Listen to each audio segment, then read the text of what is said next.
क्रिया मूल्य, यह है कॉस्ट प्राइस। क्रिया मूल्य, क्रिया मूल्य आप जानते हो जिस पे कोई सामान खरीदो। मैं आपसे कहूं भाई ये पेन है, मैं आपसे कहता हूं कि ये पेन है दोस्त, इस पेन को 500 रुपए में बेचने पर होता है प्रॉफिट। भाई इस पेन को अगर मैं 500 रुपए में बेचूंगा तो मुझे फायदा होगा, लेकिन अगर इस पेन को मैं 400 रुपए में बेचूंगा, 400 रुपया, 300 रुपए में बेचूंगा 300 रुपए में, तो मुझे लॉस होगा। क्या होगा? लॉस, नुकसान होगा। मैं आपसे कहता हूं इस पेन को 500 रुपए में बेचने पर उतने ही रुपए का फायदा होगा जितना 300 रुपए में बेचने पर लॉस होगा।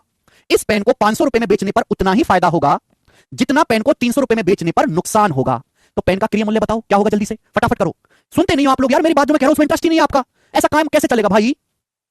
मैं क्या पूछ रहा हूं आपसे, सुना तुमने? कबाड़ो, कबाड़ लो। इस पेन को 500 रुपए में बेचने पर उतना ही हो रहा है यार। एक बार तो मेरी बात सुनो यार, तुम क्या कर रहे हो, क्या सुन रहे हो, क्या बोल रहे हो, उसको रखो साइड में। जो मैं कह रहा हूं, जो मैं बोल रहा हूं, केवल उसका जवाब दो। इस पेन को 500 रुपए में बेचने पर उतना ही फायदा होगा इस पेन को जितना 300 रुपए में बेचने पर नुकसान होगा।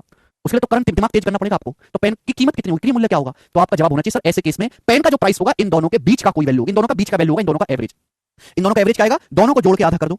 300, 500, 800 का आधा 400 रुपए। पेन का सीपी 400 रुपए होगा, देख लो चाहे। 400 रुपए का अगर पेन है 500 में बेचोगे तो 100 रुपए का फायदा है, और 400 रुपए का पेन है 300 में बेचोगे तो 100 रुपए का लॉस है। देखो जितना प्रॉफिट है उतना ही लॉस है, हो गया कि नहीं बराबर? आप बोलोगे हाँ जी सर। तो जब भी ऐसा सवाल आए तो आपको क्या कर लेना है? सीपी एवरेज ले लेना है। कंसेप्ट क्लियर हो गया? अब कंसेप्ट क्लियर है, सवाल करके बताओ। ये सवाल सेम सवाल है, बस इसकी लैंग्वेज जो है वो लिखी गई है। बोलो, किसी वस्तु को 8800 रुपए में बेचने पर होने वाला लाभ 7200 रुपए में बेचने पर होने वाली राशि के बराबर है। इस पेन को 9600 रुपए में बेचा जाए तो कितना लाभ प्रतिशत होगा? तो सीपी निकालो। एग्जाम तो 2024 में आएंगे, करें ना? सीपी निकालो जल्दी से। एक पेन को 88 में बेचने पर, एक पेन को 8800 रुपए बेचने पर उतना ही लाभ है जितना 7200 बेचने पर लॉस है। तो सीपी क्या होगा भाई? दोनों का एवरेज, इन दोनों को जोड़ के आधा कर दो। इन दोनों को जोड़ेंगे क्या आएगा? 16000, 16000 का आधा 8000, सीपी 8000 रुपए आ गया।